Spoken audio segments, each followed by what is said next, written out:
नमस्कार, एक बार फिर से मैं आप सभी के सामने उपस्थित हूँ बेहद महत्वपूर्ण टॉपिक के साथ। आज हम बात करने वाले हैं जनगणना की। बहुत लंबे समय से बात कही जा रही है कि जनगणना कब होगी, तो फाइनली अभी डिसीजन आया है कि जनगणना आपकी जनवरी 2025 से शुरू कर दी जाएगी। यहाँ पर थी जातिगत जनगणना की बात, तो मोस्ट प्रोबेबली आपका जो ओबीसी वाला सेक्शन है वो ऐड नहीं होगा। यहाँ पर राज्यों की जो सीमाएं हैं उनको 31 दिसंबर तक छूट दे दी गई है कि आप अपनी राज्यों की सीमाओं को चेंज कर सकते हो। तो इसी पर आज हम जानेंगे भाई कि ये राज्य की सीमाएं बदलने का प्रावधान क्या है, लेकिन इससे पहले आप सभी के लिए एक सूचना है। मेरा नाम है प्राची मिश्रा और संस्कृति आईएएस के इस प्लेटफॉर्म पर आप सभी का स्वागत है। सोचना ये है कि भाई आज नवरात्रि का लास्ट डे होने वाला है, तो जो भी बच्चे कोर्स को ज्वाइन करना चाहते हैं जल्द से जल्द ज्वाइन कर सकते हैं। आपको 75% का डिस्काउंट मिलेगा। जनवरी 2025 के बाद जनगणना शुरू हो सकेगी। सीमाएं सील करने की रोक हटा दी गई है फिलहाल, और 31 दिसंबर तक राज्य अपने जो बॉर्डर हैं वो चेंज कर सकते हैं। ठीक है, आगे बात कर लेते हैं। तो देशव्यापी जनगणना अब 2025 में शुरू होने की बात कही जा रही है, और इसका जो आदेश है वो जनगणना रजिस्ट्रार द्वारा अब फाइनली जारी किया गया है। ठीक है, इसके अनुसार राज्यों को अपने मंडलों, जिलों, सब डिवीजनों, तहसीलों और गांवों की जो सीमाएं हैं उनको 31 दिसंबर 2024 तक बदलने की छूट दे दी गई है। पहले ये सीमा आपकी 30 जून तक की थी, तो अभी ये सीमा आपकी बढ़ा दी गई है। दरअसल जनगणना जब भी शुरू होती है तो उसकी पहली शर्त ये होती है कि जो जितनी भी सरकारी सीमाएं हैं उनको सील कर दिया जाएगा। कोई कहीं से बाहर नहीं जाएगा, जो जितने लोग हैं उधर ही रहेंगे, और उसके बाद आपकी जनगणना शुरू होती है।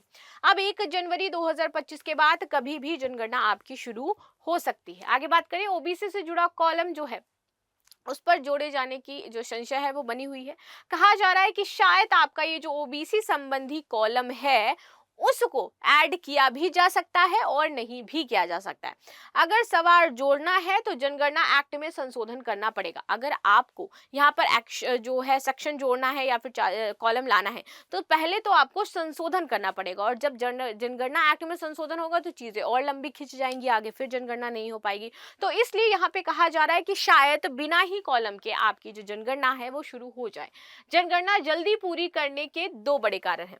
पहला कारण है कि वर्ष 2026 में गठित होने वाले डिलिमिटेशन कमीशन के आधार पर लोकसभा और विधानसभा सीटों का नए सिरे से सीमांकन होना है, दोबारा से होगा।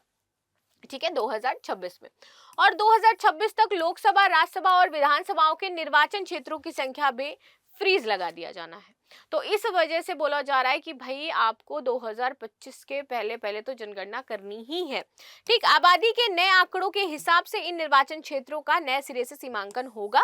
संसद की सीटों की संख्या भी यहाँ पर बढ़ा दी जाएगी, जो सांसद हैं उनकी संख्या बढ़ जाएगी। तो कहा जा रहा है भाई 2026 के पहले और 2025 तक आप अपनी जो जनगणना है वो एटलीस्ट कंप्लीट कर लीजिए। 2025 में शुरू करिए, 26 में कंप्लीट हो जाएगी।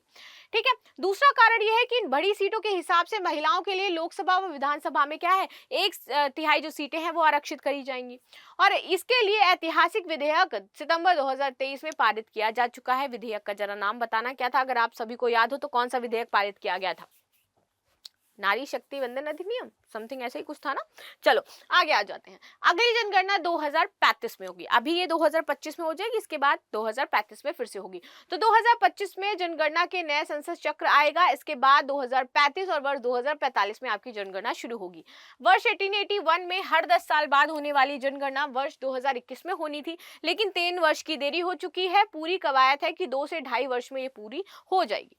इसमें एक डेटा को वर्ष 2021 तक सीमित रखना तार्किक नहीं होता है। ऑफकोर्स सही बात है, उसी अकॉर्डिंग योजनाएं बनाना है, उसी अकॉर्डिंग जो माइनॉरिटी लिस्ट है, मेजॉरिटी लिस्ट है, अल्पसंख्यक समुदाय हैं, जो आपके जाति हैं, जनजातियां हैं, उनके लिए काम करना है, उनके लिए योजनाएं बनाना है। तो यहाँ पर आप उसी डेटा को कितने दिन तक चलाओगे?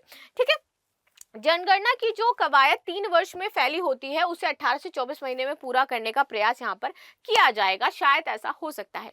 क्या क्या करना होगा? देखिए, जनगणना निर्वाचित क्षेत्रों का परिसीमन और योजनाएं, नीतियां बनाने के लिए बहुत ज्यादा जरूरी है। परिसीमन यानी कि लोकसभा की सीटें, जो नई सीटें बनाएंगी, नए संसद की संख्या जो बढ़ने वाली है, ये सारी चीजें यहाँ पर बहुत ज्यादा जरूरी है, तो वो सारी चीजें की जाएंगी। शासन प्रशासन के लिए जनगणना का बेसिक डाटा बहुत ज्यादा जरूरी है। जनगणना में जुटाए गए आंकड़ों के आधार पर तय होता है कि विधानसभाओं और लोकसभा में आपकी कितनी सीटें होंगी, तो उसी हिसाब से सीटें घटती बढ़ती हैं। जनगणना के आधार पर ही सरकार समाज कल्याण जो नीतियां हैं वो लेकर के आती है। वो लागू करती है कि महिलाओं के लिए कैसे लाने हैं, बच्चों के लिए कैसी लानी है। ठीक है, जनगणना के बाद ही संसदीय और विधानसभा निर्वाचन क्षेत्र का परिसीमन होता है। लोकसभा, राज्यसभा और विधानसभाओं में निर्वाचित क्षेत्रों की जो संख्या है 2026 तक घट बढ़ नहीं सकती है। ठीक है, लेकिन इसके बाद आपको घटानी बढ़ानी है क्योंकि वो चक्र आपका समाप्त हो रहा है। वर्ष 2021 की आबादी के हिसाब से निर्वाचित क्षेत्रों का नए सिरे से सीमांकन होना है, जिसके हिसाब से आपकी सीटें क्या होंगी, बढ़ सकती हैं। ठीक है, आगे कहा जा रहा है कि बड़ी सीटों पर महिलाओं के लिए लोकसभा, विधानसभा, यहाँ सभी जगह पर क्या है, आरक्षण भी लागू करना है, तो वो भी इंपॉर्टेंट हो जाता है। तो इसलिए हमारे पास क्या होना चाहिए, डेटा होना चाहिए भाई। किसी भी चीज में डेटा इज वेरी इंपॉर्टेंट। अगर हम इसको लेकर के नीति, कानून, कायदे बनाते हैं तो डेटा जरूरी है। जातियों की गिनती के लिए एक्ट में संशोधन करना होगा। अगर अब आपको जातिगत जनगणना करनी है तो आपको क्या करना है, जनगणना एक्ट 1948 में SC/ST की जनगणना का प्रावधान है, ओबीसी की जनगणना का प्रावधान नहीं है। तो आपको क्या करना है, इससे ओबीसी की 2650 जातियों के आंकड़े सामने आएंगे। ठीक है, अगर हम करते हैं तो संशोधित करना पड़ेगा हमें, अगर हमें इसको ऐड करना है तो।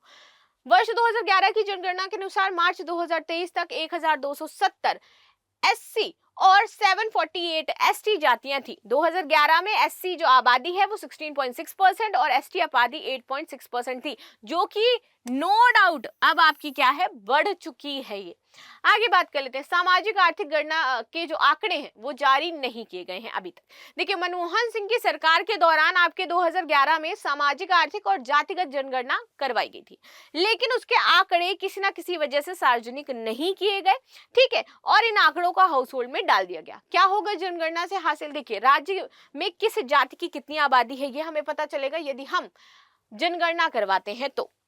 दूसरा, किसके पास जमीन जायदाद की हिस्सेदारी कितनी है ये पता चलेगा। सरकारी नौकरी, निजी व्यवसाय, रोजगार में कितनी हिस्सेदारी है ये पता चलेगा।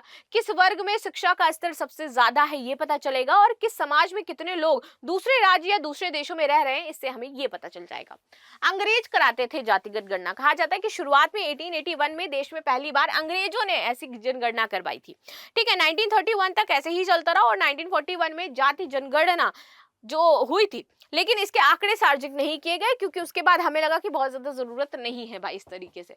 ठीक है, भारत के संविधान निर्माताओं और आजाद भारत की पहली कैबिनेट, जिसमें नेहरू, पटेल, अंबेडकर और मौलाना आजाद जैसे नेता थे, उन्होंने तय किया कि हम जातिगत जनगणना नहीं कराएंगे क्योंकि इससे समाज में विभाजन उत्पन्न हो सकता है। ये विभाजनकारी नीति है। और इसी के बाद आजादी के 1951 में पहली जनगणना हुई, लेकिन इसमें सभी जातियों के बजाय SC/ST की सिर्फ गिनती की गई।